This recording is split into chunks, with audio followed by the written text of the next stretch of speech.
como eu já falei, direitos fundamentais em espécie. Tem direito fundamental na Constituição inteira, tá? Por todo canto tem direito fundamental. Mas, principalmente, aqueles direitos fundamentais que são chamados de catalogados são os que estão aqui, ó, nesta lista. Além disso, nós temos outros que são chamados de não catalogados. Eles não estão no catálogo de direitos fundamentais da Constituição Federal. O catálogo de direitos fundamentais da Constituição, que em todas as constituições brasileiras elas estavam ao final da Constituição, foram, a partir da Constituição de 1988, trazidas para o início da Constituição Federal. Então, nessa determinada condição, nós temos um Estado que prioriza os direitos fundamentais diante de outras normas constitucionais. E os direitos fundamentais, eles abrangem 5 principais categorias. Espera aí que eu estou liberando quem está entrando aqui.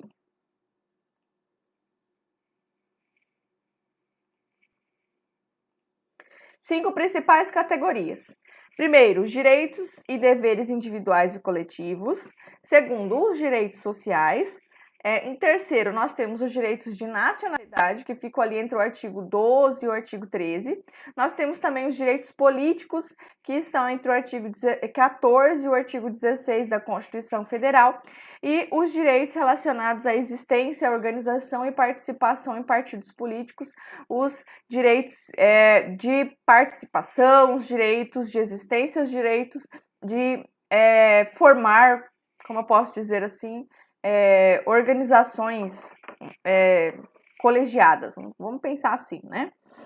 De você realmente formar um grupo que vai realmente atuar em determinado campo. Não sei porquê, mas para mim tá me bloqueando de ver o que está escrito aqui embaixo da tela. Ah, isso aqui eu já falei com vocês, o rol de direitos fundamentais não é exaustivo. Direitos e deveres individuais e coletivos. Então, para começar, hoje nós vamos falar dessa primeira partezinha aqui e a gente ainda não vai esgotar esse assunto, para vocês terem ideia do quanto dá para a gente falar sobre isso. Os direitos individuais e coletivos, eles estão em sua maioria centrados no artigo 5º da Constituição Federal. E o artigo 5º, o caput é esse texto aqui, ó, que vem acompanhado aqui, se chama cabeça, a parte introdutória do artigo. O artigo 5º diz: todos são iguais perante a lei, sem distinção de natureza, garantindo-se aos brasileiros e aos estrangeiros residentes no país a inviolabilidade do direito à vida, à liberdade, à igualdade, à segurança e à propriedade nos seguintes termos. E aí vem, né? Começa todos aqueles incisos do artigo 5º. Quem tiver com a Constituição Federal quiser acompanhar, vai ajudar bastante, você vai fazendo as suas anotações aí na CF para você memorizar. E já no caput do artigo 5º da Constituição, a gente consegue perceber que já há uma previsão aqui, uma garantia, uma proteção de alguns direitos fundamentais, né? Já temos aqui uma previsão do direito à vida, o direito à liberdade, o direito à igualdade, à segurança e à propriedade. O direito à liberdade, igualdade e à segurança e à propriedade, nós vamos ir vendo ao longo dos incisos que nós vamos estudar um a um. Mas o direito à vida, a gente já vai discorrer um pouquinho sobre ele aqui. E também nós já podemos ver aqui uma questão que a gente abordou na semana passada, de que o artigo 5º, na sua literalidade, ele diz o seguinte: garantindo-se aos brasileiros e aos estrangeiros residentes no país. Mas você não pode errar uma questão fácil dessa. Por quê? Isso daqui é por mutação constitucional, uma interpretação extensiva do STF, não é considerado na sua literalidade. O STF entende que esses direitos fundamentais, eles são abrangidos a todos, mesmo os estrangeiros que não residem no Brasil, mas estão aqui de passagem. Então, não é apenas os estrangeiros que residem no Brasil, mas a todos. Então, se você realmente vê ali um turista, um argentino na praia, aqui no Brasil, passeando, você pode olhar para ele e observar que ali nós temos um indivíduo, portador de direitos e garantias fundamentais. Inclusive, por exemplo, ele pode impetrar com habeas corpus se a sua liberdade de locomoção estiver sendo cerceada. E outros direitos fundamentais também. Por exemplo, nós temos a questão do direito à propriedade, que a Constituição Federal não restringe apenas aos brasileiros, os estrangeiros também têm direito à propriedade, muito embora a gente tenha uma lei, que não é a Constituição Federal, uma lei infraconstitucional que estabelece alguns limites para o exercício do direito à propriedade pelos estrangeiros no Brasil. Então, os direitos fundamentais abrangem qualquer pessoa que se encontra no território nacional e são titulares de direitos fundamentais, tanto pessoas físicas quanto pessoas jurídicas, ou até o próprio Estado pode figurar como portador de direitos e garantias fundamentais. Claro, pessoa jurídica e o Estado só vão portar direitos fundamentais quando isso for compatível com a sua condição, né? Não dá para a gente falar, por exemplo, em direito à vida de uma pessoa jurídica, né? Não existe. Ela é um ser fictício que realmente existe no ambiente dos negócios, mas a gente não pode falar em direito à vida nesse caso. Mas, por exemplo, ela pode sofrer dano moral. O STF já entendeu, né? Pessoa jurídica pode sofrer dano moral e pode receber, inclusive, indenização por dano moral. Direito à vida, né? Como eu falei, o primeiro que nós íamos abordar. O direito à vida, ele tem uma dupla acepção. A primeira é o direito de você continuar vivo, então é um direito de você ser mantido vivo, no sentido de você receber assistência à saúde, de receber tratamento médico, de você conseguir, por exemplo, ter acesso a medicamentos de alto custo. E aí são questões voltadas exatamente à manutenção da vida. Inclusive, por exemplo, sobre a possibilidade de escolha ou não por abandonar um tratamento. São essas as questões que vão entrar nessa primeira acepção. A segunda é um direito que é garantido de ter uma vida digna, né? Enquanto vivo, de você ter uma vida digna, de você ter uma vida boa. Inclusive, nós temos aqui entendido pela STF que a busca pela felicidade está intimamente relacionada à dignidade da pessoa humana e está incluso no rol, vamos dizer assim, das proteções do direito à vida. Todo ser humano tem o direito de buscar a sua felicidade. Muito embora a gente não consiga fixar, ele tem o direito à felicidade porque o conceito de felicidade é muito distinto, mas ele pode buscar, ele tem esse direito de buscar pela sua própria felicidade. Então, essa dupla acepção entende, no primeiro momento, o direito de continuar vivo e, no segundo momento, o direito de ter uma vida digna, de ter uma vida boa, de ter uma qualidade de vida. E aí, quando nós vamos estudar lá um pouquinho sobre a saúde, que está na Constituição Federal e que é incluso no direito à vida, pertence ao direito à vida, nós temos lá que é incluído, né, no direito à saúde. Ter saúde não significa meramente não ter doença, significa você ter uma vida boa, uma vida digna, ter uma qualidade de vida, até o lazer é incluído, por exemplo, como uma forma de se ter saúde, né? Então, são assim, realmente direitos amplamente empregados e que não se restringem meramente a, por exemplo, o governo dizer que existe o SUS e por o SUS existir você tem uma garantia de direito à vida. Não necessariamente. É preciso que aquele direito seja realmente respeitado, que aquele serviço prestado seja eficiente, que ele seja de qualidade. Então, aqui o rol é extremamente amplo. E o direito à vida, ele abrange a vida extrauterina, assim também como a vida intrauterina, né? Vida extrauterina após o útero da mãe e intrauterina, né, dentro do útero. E nesse caso nós temos a proteção da vida mesmo dentro, né, do útero da mãe, mesmo a vida intrauterina, porque nós temos uma proteção da vida que visa coibir o aborto. No Brasil nós temos a proibição do aborto como regra, né? No Brasil a regra é a proibição. Muito embora tenha alguns projetos por aí, alguns grupos que estão tentando descriminalizar o aborto, mas a regra no Brasil é essa. E essa é a regra, mas nós temos exceções. A primeira é a possibilidade da prática de aborto quando há grave ameaça à vida da gestante ou quando a gravidez é resultado de estupro. Então, isso daí já está previsto na legislação brasileira. Nesses casos, é um direito da mulher e ela, é claro, vai ter que ser assistida, não acontece de qualquer maneira, mas é uma exceção ao direito à vida, por exemplo. O STF também entende que tem decidido, e é um posicionamento majoritário, de que a gravidez de céfalo anencefálico ela pode ser, por escolha da mãe, interrompida, então ela pode requerer o aborto nessa determinada situação, solicitar o aborto, porque os fetos anencefálicos, eles são fetos que normalmente morrem com poucas horas após o nascimento. Eles têm um defeito congênito, vamos dizer assim, né? Um problema congênito na formação do encéfalo, e então poucas horas após o nascimento eles vem a óbito. Então, nesse caso, para preservar a vida da mãe também e para evitar que tudo aquilo ali se prolongue, o STF tem entendido que sim, é autorizado o aborto no caso de gravidez de feto anencéfalo. Aqui vocês vão ver muita decisão do STF sobre o assunto, porque para comentar a gente tem que ver como é aplicado, né? O STF também entende que não ofende o direito à vida a realização de pesquisas de célula-tronco embrionária. Lembra que a gente falou na semana passada que é uma distinção entre o manejo ali, né, da célula fora do corpo humano ou no corpo humano, né? Então, por exemplo, fora do corpo humano, quando nós estamos falando sobre uma manipulação de células-tronco in vitro, há uma autorização,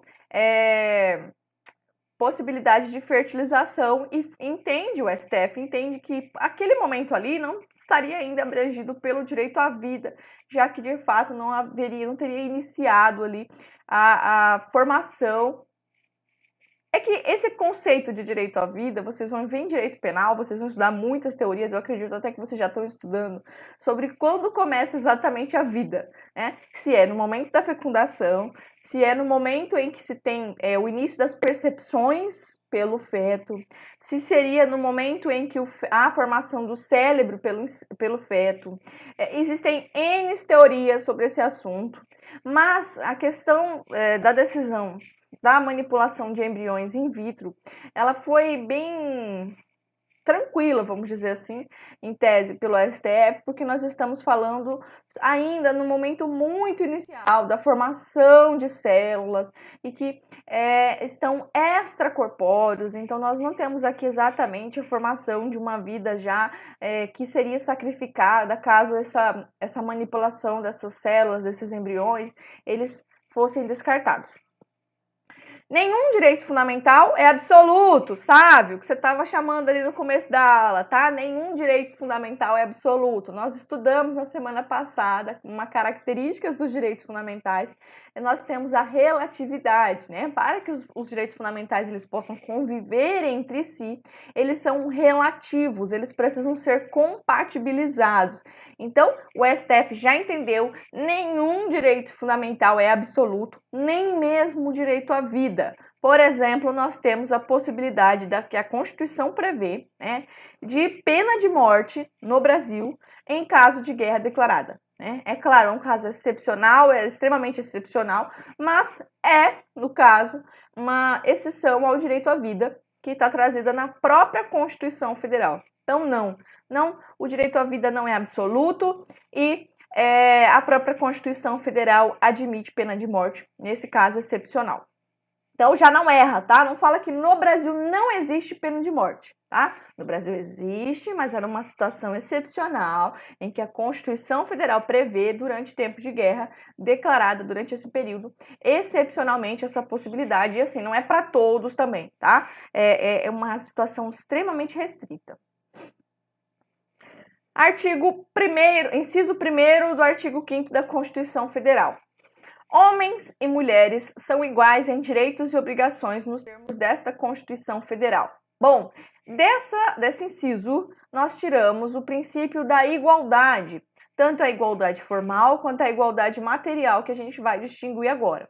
Eu sei que ficou assim bem carregado esse conteúdo desse slide, mas é porque esse assunto é amplo, assim, vamos dizer, um livro inteiro falando sobre ele, no mínimo uns 4 capítulos de livros de direito constitucional.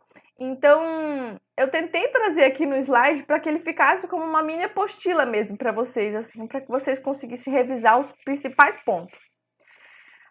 Então, do princípio da igualdade, nós tiramos que há necessidade de tratamento igualitário. Mas esse tratamento igualitário, ele vai seguir aquela noção que eu já falava com vocês quando vocês entraram na faculdade. Tratar os iguais de maneira igual e os desiguais de maneira desigual na medida das suas desigualdades. Vocês vão conseguir memorizar essa charadinha aí, tá? Principalmente depois dessa aula. Então, é necessário que se dê tratamento igual àquelas pessoas que estão em situações equivalentes. Então, são pessoas que estão nas mesmas condições. Essas pessoas devem receber o mesmo tratamento. No entanto, esse princípio, ele também permite que haja um tratamento desigual quando nós estivermos lidando com indivíduos que estão em condições diversas, né? E esse tratamento desigual, ele vai ser realizado na medida da desigualdade. Quanto maior a desigualdade, maior é o tratamento desigual. E isso deve ser exatamente comparado, porque as mesmas pessoas que estão nas mesmas condições de desigualdade, elas também precisam receber esse tratamento, todas. Eu sei que fica muito desigual aqui, né, na hora que eu falo, mas vamos tentar entender essas distinções. Nós temos a igualdade na lei. Pela igualdade na lei, não se pode criar leis que discriminem pessoas e que se encontrem, não que discriminem essas pessoas que estão em situações equivalentes. Exceto, é claro, quando houver uma razoabilidade para tal. Sei que já tem um monte de gente aí pensando sobre a política de cotas, né, sobre algumas reservas em concurso público que são feitas, e aí a gente gera-se uma certa distinção. Mas já antecipo que a própria Constituição Federal autoriza a possibilidade, de que haja tratamento desigual, desde que nós estejamos também numa situação de desigualdade. Igualdade perante a lei. Não se pode diferenciar quando da aplicação do direito. Então, se a lei não distinguiu, quando se vai aplicar também não se deve distinguir. Então, se a lei não traz uma possibilidade de tratamento desigual, no momento em que você vai aplicar essa lei, não se pode, não há autorização para que haja mudança nos preceitos da lei e que se aplique ali uma ideia de desigualdade. Então, não se pode diferenciar quando da aplicação do direito aqueles a quem a lei concedeu tratamento igual, né? Então, nós temos a igualdade na lei, que é a previsão real de um tratamento igualitário àqueles que são equivalentes e que pode haver uma desigualdade desde que haja ali razoabilidade para tal. Já vou chegar em alguns exemplos para fixar isso com vocês.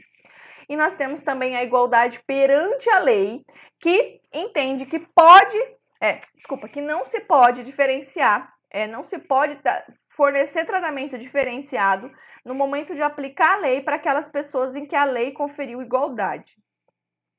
Outras distinções. Essa daqui é a mais importante de todas, tá? Se você ficou um pouco confuso com a de cima, não se preocupa, grava essa daqui que é a mais importante. Essa daqui, os concursos, eles não vão perguntar se você sabe, eles vão colocar o termo e presume-se que você sabe. Igualdade formal e igualdade material. A igualdade formal é a mesma que a igualdade perante a lei, tá? Então, a igualdade perante a lei, ou também chamada de igualdade jurídica, consiste no tratamento equânime conferido pela lei aos indivíduos, visando subordinar todos ao crivo da legislação, independente de raça, cor, sexo, credo, etnia. Já a igualdade material é aquela que possibilita as distinções. Então, quando nós estamos falando de igualdade formal, nós estamos falando da igualdade perante a lei, de que não se pode haver uma lei que provoque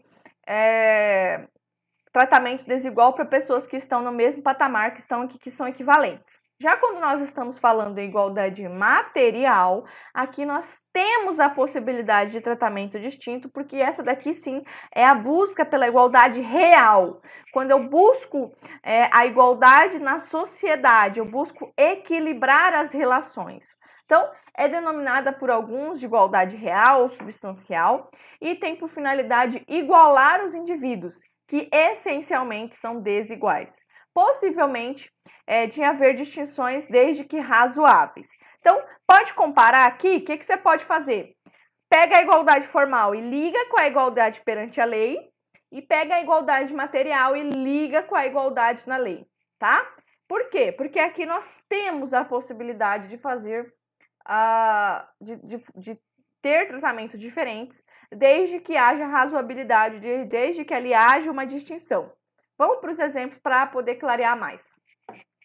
O STF, por exemplo, entendeu que é legítima a previsão de limites de idade em concurso público. Presumivelmente, no primeiro momento, a gente entenderia que uma pessoa de 40 anos e uma pessoa de 30 anos estão sendo tratadas de maneira desigual, porque nesse caso aqui, o cargo iria requerer necessariamente que a pessoa ingressasse, tivesse uma idade máxima para que ela pudesse realmente exercer exatamente as funções como o cargo espera. Então, já nesse caso, o que nós estamos tendo? Um tratamento desigual, né? Então, é legítima a previsão de limites de idade em concurso público quando houver ali justificativa pela natureza das atribuições do cargo a ser preenchido. Súmula 683 do STF. Então, esses concursos militares que trazem uma idade máxima para ingressar no cargo,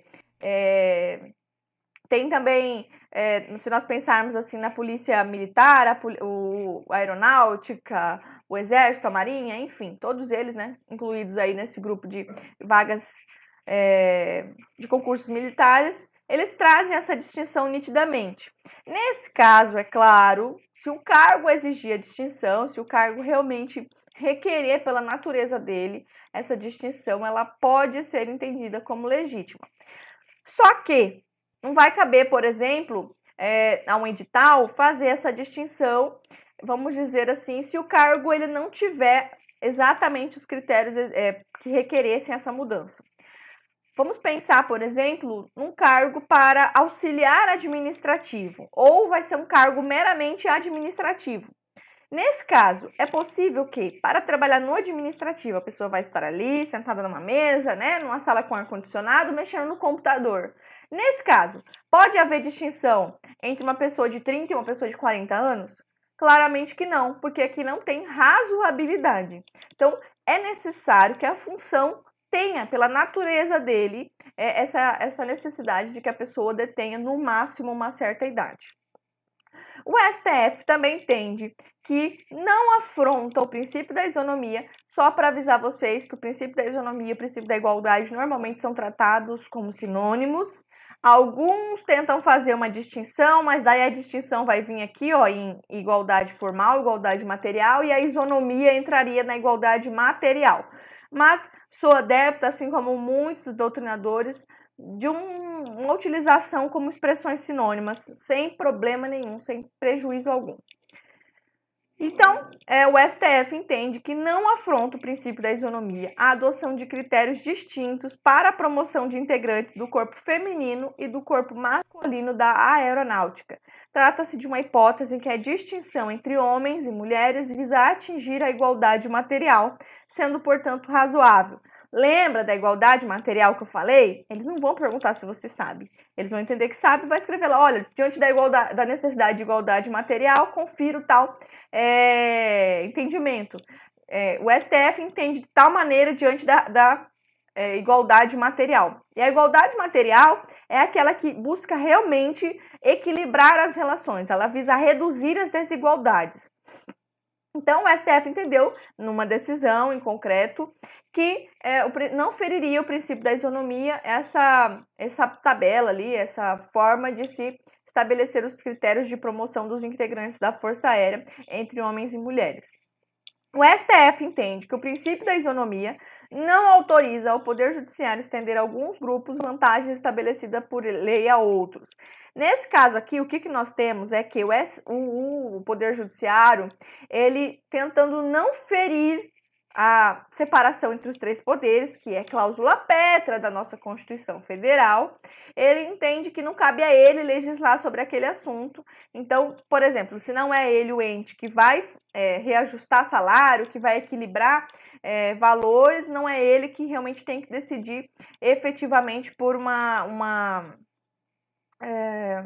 eu posso dizer assim, uma necessidade de equilíbrio nos vencimentos de um determinado cargo com um determinado outro cargo de outro ente federativo. Então, se o STF, né, se o judiciário metesse o bedelho lá nos cargos de comissão, nos cargos de gestão do Poder Executivo, ele estaria ferindo essa separação entre os três poderes.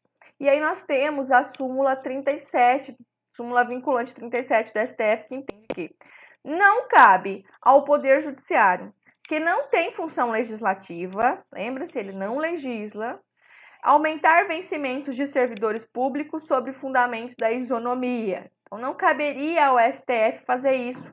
Por exemplo, que nós temos uma discussão muito grande é sobre a polícia militar, né, o valor que se paga em cada estado da federação. Nesse caso, vejam como nós temos aqui uma análise dentro do próprio estado.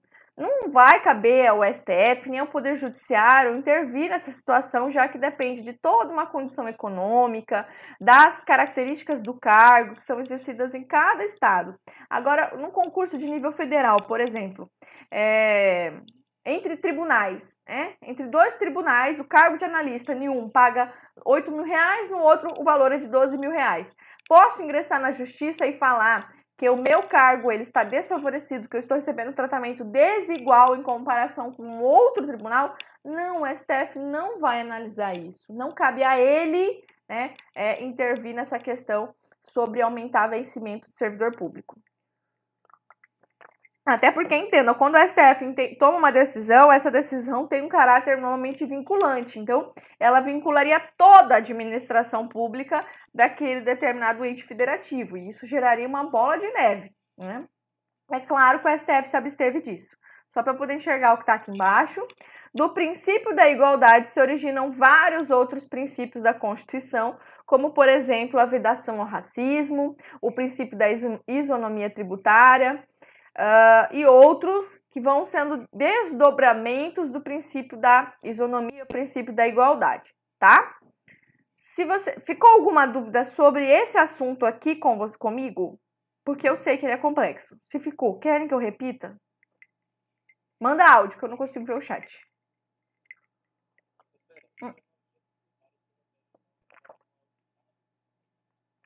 O princípio da isonomia tributária, ele vai entrar também numa relação, mas como eu posso dizer assim, ó, nós temos o princípio da simetria, né? Mas nós também nós vivemos no Brasil numa federação por cooperação. Então, a regra é que você não deveria fazer distinção entre os estados, né? Mas nós temos, dentro desse assunto que você falou, também nessa federação por cooperação, uma compreensão de que nem todos os estados estão no mesmo patamar de arrecadação, que nem todos os estados têm a mesma condição financeira, e por isso é permitido, existem algumas distinções quanto a um estado e outro. Por exemplo, os estados da região Nordeste, eles recebem um certo abono tributário, eles recebem algumas vantagens para tentar equilibrar a situação deles com os demais estados, eles recebem alguns auxílios.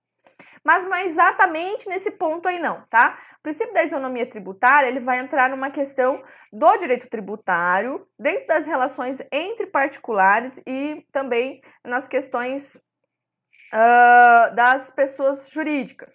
Então, por exemplo, independentemente da função que você exerce, se você recebe dentro do mesmo número ali, o seu valor de salário, entre R$3.000 e R$5.000, né? Depende de qual a cota que vai entrar lá de renda fixa, né? Então, se a sua renda é aquela mensal, você vai entrar em determinada alíquota, né, do imposto.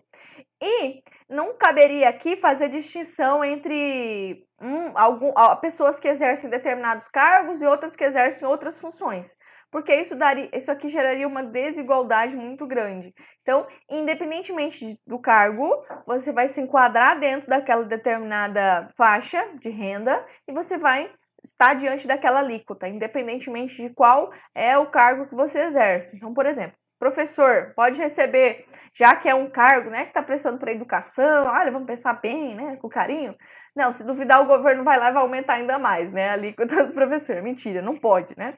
Na verdade, não se pode fazer nenhum tipo de distinção em relação à carga tributária que cada um vai ter que suportar. Mas, né, como eu sempre falo, não tem direito absoluto, nenhum direito fundamental absoluto. Mesmo assim, por exemplo, quando nós estamos falando em pessoas jurídicas, nós temos algumas formas de empresas que são beneficiadas pelo governo por entenderem e estarem numa situação de desigualdade. Por exemplo, o MEI, o microempreendedor individual, aquelas empresas que têm uma arrecadação máxima de R$100 mil ao ano, vão receber um encargo tributário menor, a depender também da quantidade de funcionários, até 10 funcionários é tanto. Então, apesar de a gente ter uma regra, né, de não haver tratamento desigual, quando nós encontramos uma desigualdade, como é nessa situação, o próprio Estado pode realizar um tratamento desigual para tentar equilibrar a relação. Então, o que eu quero que vocês extraiam desse princípio da igualdade, ou também chamado de princípio da isonomia? Mais igualdade é melhor, mais amplo. Extrai o seguinte: a regra não se pode diferenciar, né? Não pode haver distinções. A exceção, igualdade material, a busca por uma redução das desigualdades. É possível fazer distinções para tentar buscar equalizar, buscar equilibrar as relações. Então, por exemplo, eu não coloquei aqui, mas eu joguei lá no grupo uma questão lá que ninguém respondeu, sobre cotas raciais. Todo mundo foge desse assunto, mas ele tem respeito à previsão constitucional, já que quando for identificada a desigualdade, desde que haja uma razoabilidade, há a possibilidade de se fazer distinções para equilibrar, né, para buscar uma isonomia. E o que eu joguei lá no grupo para discutir foi sobre a questão da Magazine Luiza, para saber se naquele caso, será que nós tínhamos razoabilidade, né, a empresa fazer um processo seletivo para trainee que vai contratar só negros? Será que tem razoabilidade? Será que ela deveria ter colocado 50% para negros? Será que nesse caso nós temos realmente um respeito ao princípio da isonomia? Então, são questões extremamente complexas que cabem em um debate, mas que entra aqui dentro desse princípio da igualdade, seja ela formal ou material. Formal, nós temos a igualdade perante a lei, que a lei não pode fazer distinções, e a igualdade material é aquela que possibilita o tratamento desigual para que a gente possa buscar uma igualdade, para que a gente possa buscar equalizar as relações quando os indivíduos não estiverem nas mesmas condições.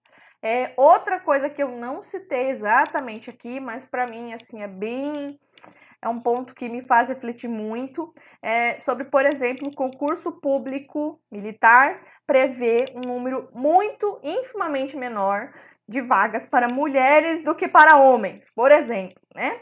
Eu sei que existe determinada tipos, né, de situações em que um homem ele vai conseguir exercer de uma melhor forma, talvez pela natureza do cargo, aquele determinado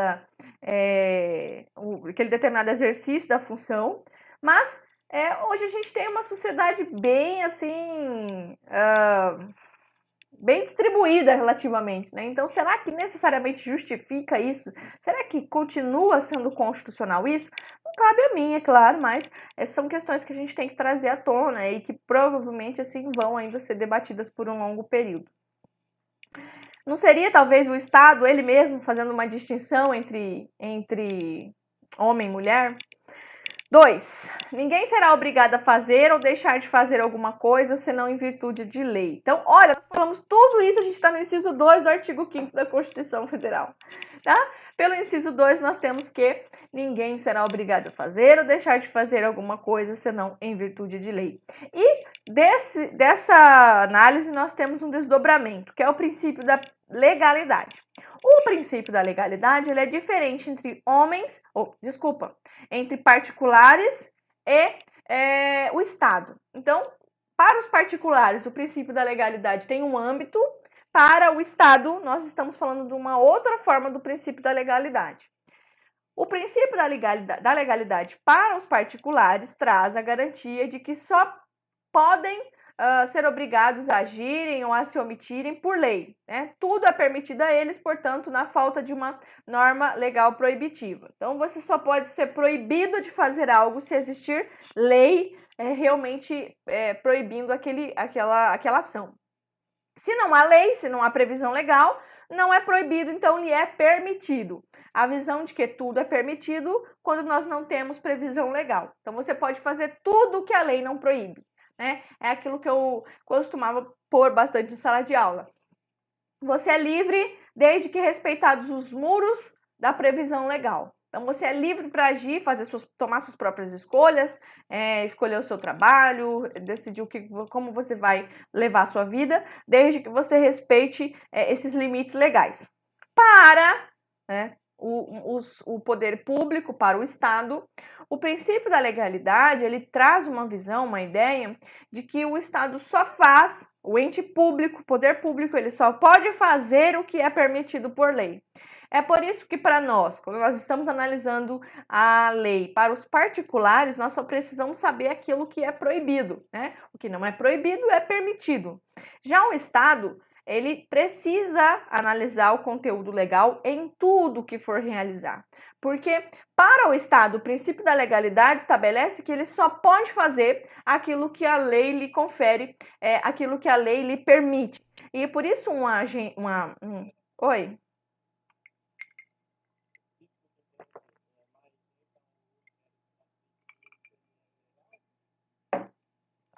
Em que ponto, sabe? Não entendi.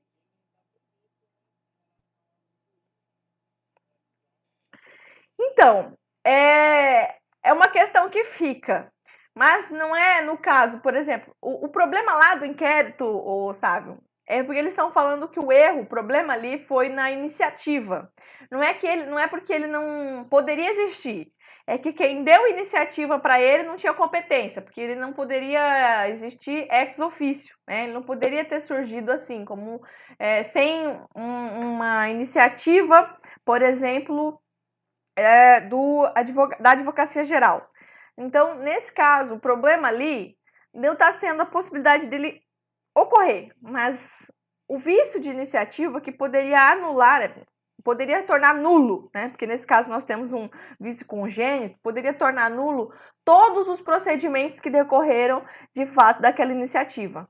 Então, o problema do inquérito das fake news é que pode acontecer, claro, cabe ao Poder Judiciário analisar essa situação, mas o vício está na iniciativa. A iniciativa não poderia ter acontecido ex officio como ela aconteceu de fato. E aí é que estão falando assim, né? Porque o Poder Judiciário, nesse caso, ele está agindo, aceitando uma condição que ele mesmo entende ser ilegal, ser inconstitucional, vamos dizer assim, mas como envolve uma questão de interesse dele, ele não está visualizando, ele está fingindo que não percebeu o problema que aconteceu lá no começo, porque realmente tudo que decorreu daquilo se tornaria nulo, né? Há um vício na proposta, né? Na propositura daquela determinada ação. Agora, quando nós estamos analisando o agir público, por exemplo, quando o Estado ele vai, voltando aqui, contratar algo, quando ele vai vender algo, quando ele vai exercitar, por exemplo, o seu poder discricionário, ele sempre precisa respeitar os critérios legais. Então, vai ter que analisar qual é a forma de contratação que a lei preveu, dentro das possibilidades, qual é que traz a melhor proposta. Ele também precisa... mesmo que, por exemplo, para contratar servidores, né? Ele precisa fazer o quê? Um concurso público. Então, o agir do Estado, o agir do ente público é extremamente limitado. Ele só faz aquilo que a lei permite, é um desdobramento do princípio da legalidade. Legalidade versus reserva legal, tá? Só para tentar trazer uma distinção. isso daqui não é bem sinônimo, porque quando nós falamos no princípio da legalidade, nós falamos em lei em sentido amplo. Então, nós estamos falando, sim, sobre tudo que a lei não proíbe, mas nós falamos em lei na Constituição, como regulamentos, instruções, lei naquele sentido máximo mesmo da palavra.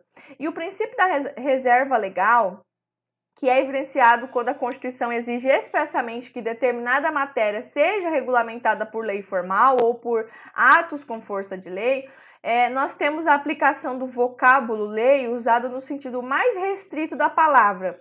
Então, lei aqui em sentido estrito, quando a Constituição Federal dispõe sobre determinado assunto e fala que ele vai ser regulamentado em lei, nós temos o princípio da reserva legal, que é um princípio que estabelece a necessidade de regulamentação pela Constituição, por uma determinada lei em sentido estrito e que foi estabelecida pela Constituição Federal. Então, o princípio da reserva legal, ele existe quando nós temos a Constituição Federal expressamente exigindo a criação de uma lei. E aqui nós temos a necessidade de lei em sentido estrito da palavra, que vai ser uma lei ordinária, uma lei complementar, mas é uma lei dentro daquele rol de espécies normativas que nós estudamos do artigo 59 da Constituição Federal. 3. Gente, vocês podem fazer exatamente isso, tá? Se vocês quiserem perguntar, manda aí no áudio para mim, que eu tô com o fone aqui, tô ouvindo vocês, eu só não consigo ver o chat. 3. Ninguém será submetido a tortura, nem tratamento desumano ou degradante. Isso aqui eu nem preciso falar muita coisa, não tenho o que comentar, porque nenhum tipo de tortura, nem tratamento desumano ou degradante é lícito, é permitido no Brasil, né? Nenhuma forma. Inclusive, nós temos aqui a proibição do exercício, por exemplo, do trabalho escravo. E são aqueles trabalhos que são exercício com... que são exercidos com uma exploração do indivíduo sem o fornecimento de condições básicas, como vocês vão estudar no direito do trabalho, algumas situações em que trabalhadores eles ficam lá embaixo de uma tenda de lona, comendo qualquer coisa com 15 minutos de almoço, trabalhando 10, 12 horas por dia, sem um banheiro, sem um mínimo, mesmo assim, de condições para uma vida digna. Antigamente, quando a gente pensava em trabalho escravo, a gente lembrava lá realmente daquela situação em que nós tínhamos o chicotinho, né? E ali botando as pessoas trabalha. Nós lembramos dos escravos que ficavam ali nas senzalas, mas hoje em dia ainda existem algumas formas de trabalho que podem ser equiparadas a trabalho escravo, trabalho desumano, degradante, e que não vão estar exatamente nessas condições, mas equiparam-se porque elas desrespeitam a dignidade da pessoa humana. A pessoa não tem um tempo de trabalho que vale realmente permitir uma vida digna, ela não tem uma alimentação adequada, ela trabalha no sol degradante o tempo inteiro, durante 10, 12 horas seguidas, ela não tem um mínimo de condições ali para poder ter um descanso.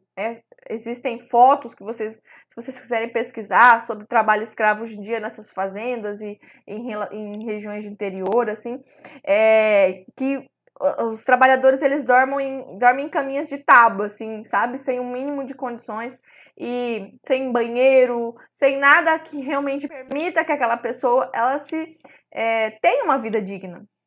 Então, isso é proibido, né, pela Constituição Federal e por isso nós temos o Ministério Público do Trabalho como um órgão que tem o dever de fiscalizar essas situações e punir quem desrespeitar a previsão.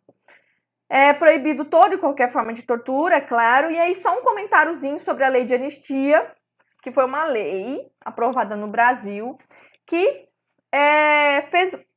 trouxe uma anistia aos crimes praticados durante o regime militar aqui no Brasil e que englobou inúmeros indivíduos, como que desculpou, aquelas pessoas pelo que elas fizeram, então aquilo lá deixou de se tornar realmente alvo de investigação penal e houve essa,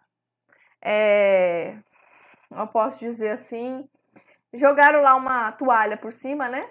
e aí esquece. Ó, nós conferimos anistia a essa determinada situação e daqui para frente não precisa mais investigar, porque eram pessoas que estavam agindo em nome do Estado, fizeram o que fizeram porque elas eram subordinadas. E essa questão da lei de anistia está numa análise num órgão internacional, porque o Brasil teria, através dessa lei, desrespeitado um direito agora humano, porque aqui nós estamos falando de um direito fundamental. Lembra a diferença entre direito humano e direito fundamental? Direito humano, nós temos um âmbito de proteção internacional da dignidade da pessoa humana, e no direito fundamental nós temos uma proteção constitucional do direito da pessoa humana. Nesse caso, o Brasil está sendo realmente, essa questão está sendo analisada no órgão internacional por ter desrespeitado a dignidade da pessoa humana, já que os crimes de tortura são imprescritíveis. Então, não teria, nesse caso, a competência para que se fosse dada anistia a esses casos. E isso daqui é longo, com certeza vai demandar muito tempo de discussão. Deixa eu só dar uma analisada aqui na aula se tá tudo certo, porque como vocês estão tudo quietinho, eu não sei se já deu meu tempo aí, se não deu, parece que a chamada ia cair com 30 minutos, até agora nada, eu ainda tenho muito assunto para tocar com vocês. 4. É livre a manifestação do pensamento, sendo vedado o anonimato. O que nós tiramos desse artigo? Desse inciso, nós tiramos a liberdade de expressão. A liberdade de expressão é um fundamento do Estado democrático de direito. Um Estado democrático deve permitir a livre manifestação de todos. Todos podem se manifestar oralmente ou por escrito o que eles pensam, desde que isso não seja feito de modo anônimo, né? Então é vedado o anonimato. Você é livre, né, para utilizar a sua liberdade de pensamento, para você poder se expressar através das suas redes sociais, através de um jornal, enfim, de todos os meios de comunicação que existem, mas você não pode fazer isso de modo anônimo. Outra coisa, não existe direito fundamental absoluto e o seu direito à liberdade de expressão não pode transgredir, por exemplo, a honra, a dignidade, a moral de um outro indivíduo. Então, você não pode utilizar a sua liberdade de expressão para provocar danos a outra pessoa. O STF considerou inconstitucional qualquer interpretação do Código Penal que possa ensejar a criminalização da defesa da legalização das drogas ou de qualquer substância entorpecente específica, inclusive através das manifestações e eventos públicos. Então, o STF fez o quê? Ele através desse entendimento muito polêmico, entendeu que a Marcha da Maconha não era um evento que deveria ser criminalizado, ele não era um evento proibido, ele permitiu a liberdade de expressão daquelas pessoas que entendem pela necessidade de legalização das drogas. Ele entendeu que, diante do artigo 4º da Constituição Federal, todos são livres para expressar seu pensamento, até mesmo aqueles que querem lá que as drogas sejam legalizadas, eles podem realizar eventos públicos, atos de manifestação, sem que isso seja criminalizado. E, por analogia, isso tem sido estendido também àqueles grupos que defendem a legalização do aborto. E essa prática de eventos, de disseminação de cartazes, de, vamos dizer assim, manifestação em jornais, tentando justificar, né, a necessidade de se descriminalizar o aborto, ele também não é uma prática criminosa, né? Então, fazer isso, você ser livre para manifestar-se a favor, por exemplo, da descriminalização das drogas ou da descriminalização do aborto, não é prática criminosa, então é meramente um exercício da liberdade de manifestação. Desde que não faça de modo anônimo, né? Então a regra aqui pode se manifestar, só não pode fazer isso de modo anônimo. Artigo 5º. É assegurado o direito de resposta proporcional ao agravo, além da indenização por dano material, moral ou à imagem. Então, daqui desse inciso, nós tiramos o direito de resposta. Se você tem a liberdade de manifestação, se você, nessa sua liberdade de manifestação, você está incluindo nos seus termos alegações contra uma determinada pessoa, essa pessoa também tem um direito de resposta àquilo que você expôs, né? Que é aplicável em relação a todas as ofensas, independentemente de elas configurarem ou não infrações penais. Então, você não recebe só direito de resposta quando aquilo que a pessoa expôs, por exemplo, foi te acusar de um crime. Mesmo que ela não tenha te acusado de um crime, se aquilo ali feriu a sua honra, a sua imagem, de alguma maneira, você tem direito de resposta. Essa resposta deve ser sempre proporcional, então ela vai ser vinculada no mesmo meio de comunicação que foi utilizada no agravo e com o mesmo destaque, tamanho e duração. Então, por exemplo, se a sua imagem foi ferida no Jornal Nacional às 7 horas da noite durante uma matéria de 2 minutos, você vai ter direito de resposta, é claro, vai ter que reivindicar isso na justiça, não é só ir lá na Rede Globo e pedir para que eles, autorizem. Isso vai ter que ser, através de uma decisão judicial, conferido o direito de resposta ao indivíduo no mesmo jornal, no mesmo horário, com a mesma duração. Então, desde que, é claro, seja demonstrada ali a ofensa a direito, a honra, a imagem, a sua personalidade, que aquilo ali lhe provocou algum dano. É claro, não precisa ser infração penal, mas tem que ter comprovação de dano. Aplica-se tanto a pessoas físicas quanto a pessoa jurídica. É claro, uma empresa, ela tem uma moral, vamos dizer assim, né? Ela tem uma imagem a zelar. Então, a pessoa jurídica também tem esse direito de resposta. As indenizações podem ser materiais, morais ou a imagem e são cumuláveis e são proporcionais também. Quanto maior o dano, mais indenização vai gerar naquele caso. Presta bastante atenção aqui, advogado, né? Futuro advogado. Você pode pedir numa mesma ação direito material, né? Então você pode pedir indenização por dano material, você pode pedir indenização por dano moral e você pode pedir também indenização por dano à imagem. Então você consegue cumular 3 direitos. São 3 pedidos. Se você não ganhar os 3, você ganhar 2, você saiu no lucro. Mas a lei autoriza que você cumule os pedidos entre os 3. E é claro que isso seja feito de maneira proporcional. Se o dano for um dano que provocou realmente uma perda muito grande, nesse caso também a indenização deve ser proporcional. O direito à indenização independe do direito à resposta ter sido exercido ou não, então mesmo que a pessoa exerceu o direito de resposta, ela ainda tem direito à indenização. Então, independe de uma coisa ou outra. E o STF entende que o Tribunal de Contas da União não pode manter sigilo sobre a autoria de denúncia contra administrador público que foi apresentada contra ele.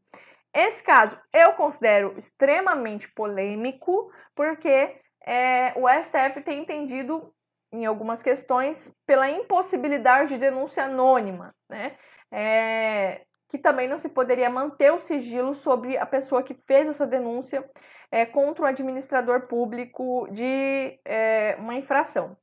Nesse caso, o STF entendeu que esse resguardo do sigilo poderia impedir o seu direito de ampla defesa, né? Poderia limitar o seu direito de ampla defesa. Controverso, mas é assim que o STF está decidindo. 6. É inviolável a liberdade de consciência e de crença, sendo assegurado o livre exercício dos cultos religiosos e garantida na forma da lei a proteção aos locais de culto e às suas liturgias. 7. É assegurada, nos termos da lei, a prestação de assistência religiosa nas entidades civis e militares de internação coletiva. Pega esse artigo 7º, ele cai desse jeito no concurso. Eles vão colocar nesses termos. Então, nessas palavras mesmo. Eles vão colocar lá, é assegurada, nos termos da lei, a prestação de assistência religiosa nas entidades civis e militares de internação coletiva. Essa liberdade religiosa que nós extraímos desses 2 incisos aqui, tanto o 6º quanto o 7º, ela não precisa ser prestada pelo poder público, porque no Brasil nós estamos no Estado laico, né? E, portanto, a administração pública ela está impedida de exercer essa função. Essa assistência, que tem um caráter privado, ela incumbe aos representantes habilitados de cada religião. Já trago aqui uma exceção, tá? por mais que se entenda que não cabe ao Estado prestar este serviço, nós temos vagas em concurso para as áreas militares, em que se tem realmente lá vaga para capelão, que é a pessoa que vai prestar essa assistência religiosa nas entidades militares de internação coletiva, né? Querendo ou não, é o Estado prestando, mas inclusive não cabe ao Estado impor uma determinada religião ali, porque o Brasil é um Estado laico. A proteção aos locais de culto é um princípio do qual deriva a imunidade tributária, que é conferida lá pelo artigo 150, a gente vai ver semestre que vem sobre isso, e que veda aos entes federativos instituir tributos sobre templos de qualquer culto. Então, as igrejas, elas têm imunidade tributária, elas não... nem município, nem Estado, nem União podem requerer impostos dessas instituições. Só que isso daqui é muito controverso, né? Porque daí se discute a criação de algumas religiões, que elas são algumas entidades meramente fictícias com o objetivo de fraudar o sistema e não pagar imposto sobre determinados produtos, né? Só que isso aqui, inclusive até atualmente teve uma discussão, eu ouvi no rádio sobre isso, de que as igrejas elas devem pagar também impostos, porque qualquer um que está lá na igreja paga, por que a própria igreja não pagaria? Eu acredito que não, tá? É realmente porque isso daqui tornaria ainda mais gravoso a possibilidade de manutenção dessas entidades, mas cada um vai ter sua opinião. Segundo o STF, essa imunidade alcança também os cemitérios. Isso daqui é engraçado, mas pasmem, houve uma decisão judicial sobre isso, né? Os cemitérios são extensões de entidades de cunho religioso e então não se deve cobrar IPTU do cemitério, tá? Cemitério não tem IPTU. É incrível que pareça, isso foi decidido judicialmente, né? Por entender-se que o cemitério é uma extensão de uma entidade de cunho religioso. Imagine só, né? Como é que ia fazer a cobrança ali daquele determinado pedacinho ali do IPTU. Olha, vai pagar, porque a prefeitura tem que arrecadar. O cemitério é muito grande. Pega lá o cemitério da cidade de Sinop, fica no centro, né? O valor do metro quadrado mais caro da cidade, né? O IPTU ia ser muito alto, né? Imaginem isso. Brincadeiras à parte, tá, turma? É que realmente faz a gente chegar a alguns pensamentos sobre a criatividade humana, né? Eu vou chegar ao fim nesse inciso aqui com vocês, para não ficar muito longo, muita informação. O inciso 8º, ele dispõe sobre a escusa de consciência, de que ninguém será privado de direito por motivo de crença religiosa ou de convicção filosófica ou política, salvo se as invocar para eximir-se de obrigação legal a todos imposta e recusar-se a cumprir prestação alternativa fixada em lei. Bora lá!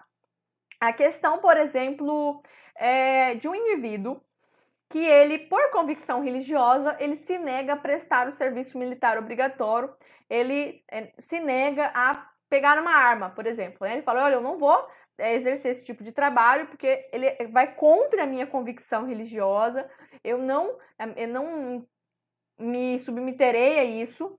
E, nesses casos, observem bem o que a Constituição Federal prevê. Ela diz o seguinte...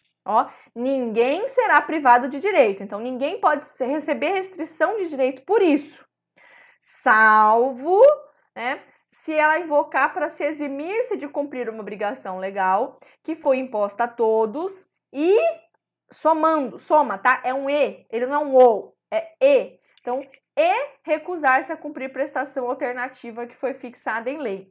Então, nesse caso aqui, se a pessoa se recusar a cumprir aquela determinada função, ela deve receber o direito de ter uma prestação alternativa. Se naquele determinado exercício há uma desrespeito à sua convicção religiosa, o Estado deve lhe fornecer uma prestação alternativa. Olha, você não vai fazer isso, você não vai exercer essa função, mas eu vou te dar outra função. Olha, então você vai prestar serviço alternativo nos hospitais, ou você vai fazer o serviço militar, mas você não vai utilizar arma.